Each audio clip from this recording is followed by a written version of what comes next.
और व्यवसायिक समुदाय के लोग आज भामा साहब ने जो काम किया दानवीर सूरवीर के रूप में आज उनको आप लोग याद कर रहे हैं। आज भी 1547 से आज समझ लीजिए दो जाली जो देश पर शासन कर रहे हैं, भाई आप लोग तो इसके गवाह हैं ना। देश के दो ही लोग हैं जो सभी निजीकरण पर जिनका कब्जा हो रहा है। दो आदमी देश चला रहे हैं और दो आदमी पूरी अर्थव्यवस्था पर कब्जा कर रहे हैं। केंद्रीयकरण हो रहा है, सेंट्रलाइजेशन हो रहा है। नमस्कार, मेरा नाम आलोक है। आप लाइव स्ट्रीम देख रहे हैं। जेडीयू के राष्ट्रीय अध्यक्ष ललन सिंह ने आज एक बार फिर से बीजेपी और केंद्र सरकार पर जमकर निशाना साधा है। देखिए, ललन सिंह का साफ साफ कहना है कि देश में जो तमाम संस्थाएं हैं उन्हें कैसे बेचा जा रहा है। 81,000 करोड़ रुपए का घोटाला हुआ, लेकिन कोई कुछ नहीं कह रहा है। नरेंद्र मोदी और बीजेपी सरकार पर ललन सिंह ने खूब कटाक्ष किया। आज भामा साहब की जयंती समारोह का आयोजन किया गया था जेडीयू कार्यालय में, जहां पर नीतीश कुमार पहुंचे थे और नीतीश कुमार के सामने ही ललन सिंह ने खूब इशारों में बीजेपी पर तीखा पलटवार किया है। क्या कुछ ललन सिंह कह रहे हैं, जरा सुनिए। हम आप लोगों से एक बात कहेंगे कि एक तो व्यावसायिक समुदाय के लोग आप हैं, और व्यावसायिक समुदाय के लोग आज भामा साहब ने जो काम किया दानवीर सूरवीर के रूप में आज उनको आप लोग याद कर रहे हैं। आज भी 1547 से आज समझ लीजिए 450 बरस के बाद भी आज उनको दानवीर सूरवीर के रूप में जाने जाते हैं। वो नकली जो बने हुए हैं वैश्य समाज के जाली जो दो वहां बैठे हुए हैं, दो जाली जो देश पर शासन कर रहे हैं, भाई आप लोग तो इसके गवाह हैं ना। पूरे बिहार नहीं, पूरे देश ने 2014 में उन पर भरोसा किया। उन्होंने कितना वादा किया, क्या क्या वादा नहीं किया। कहा कि 2 करोड़ लोगों को प्रति वर्ष रोजगार देंगे। भाई किसी ने आप में से पूछने का साहस किया? जब आपके यहाँ वो लोग जाते हैं तो किसी ने साहस किया आप में से पूछने के लिए कि भैया 2 करोड़ प्रति वर्ष लोगों को रोजगार देने का जो वादा था कितना पूरा किए?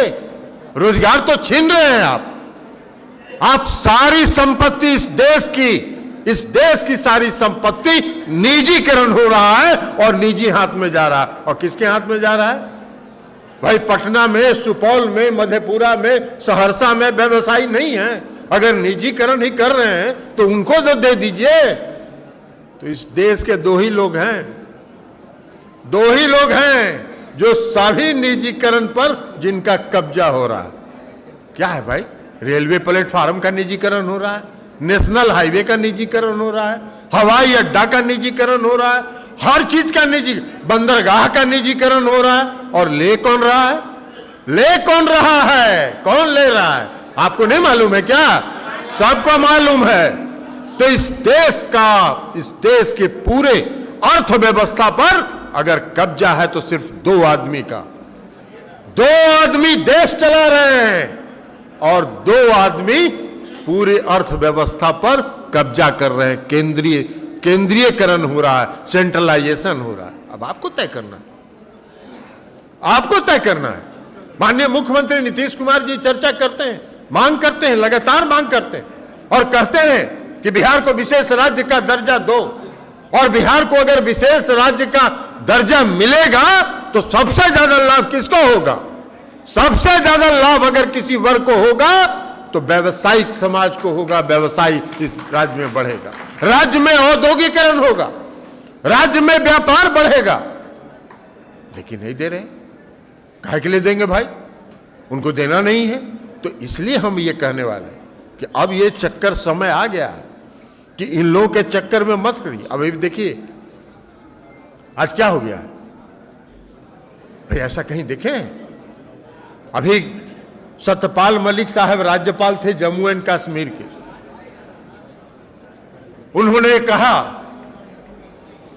उन्होंने एक इंटरव्यू में कहा कि भाई पुलवामा की जो घटना 2017 में हुई थी, हमने राज्यपाल के रूप में, जम्मू कश्मीर के राज्यपाल के रूप में हमने कहा था केंद्र की सरकार को कि सीआरपी के जवानों को जहाज से वहां पहुंचाइए। नहीं दिया जहाज। आतंकवादी घटना हुई, 40 सैनिक मारे गए। आज तक देश के शासन की तरफ से कोई इस पर जवाब आया क्या?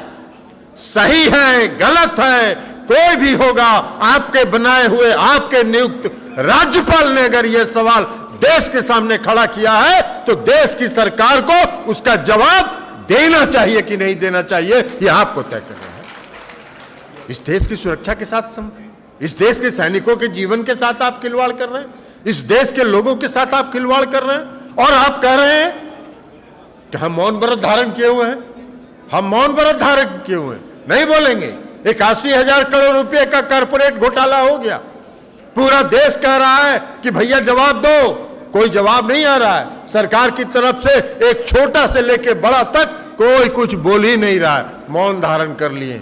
अरे भाई, इस देश का पैसा है, इस देश के गरीबों का पैसा है, इस देश के आम लोगों का पैसा है, चाहे वो SBI में लगा हो, चाहे वो लाइफ इंश्योरेंस कंपनी में लगा हो। कौन लगाता है लाइफ इंश्योरेंस? आप भी व्यवसायी हैं, आप सब लोग पैसा लगाते हैं। लाइफ इंश्योरेंस की पॉलिसी क्यों करते हैं? भारतीय जीवन बीमा निगम में क्यों लगाते हैं?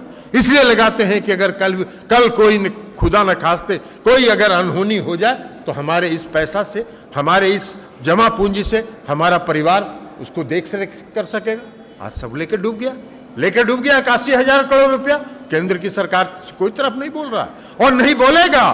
तो जेडीयू के राष्ट्रीय अध्यक्ष ललन सिंह ने क्या कुछ कहा आपने सुना है। आप लाइव स्ट्रीम से बन रहे हैं। देखना यह है कि आने वाले समय में अगले साल जो लोकसभा के चुनाव होने हैं, तमाम विपक्षी नेताओं को एकजुट करने के प्रयास में नीतीश कुमार, लेकिन कितने हद तक सफलता मिल पाती है ये देखना होगा। हमारे चैनल को सब्सक्राइब कर लें, साथ साथ फेसबुक पेज भी लाइक करें। धन्यवाद।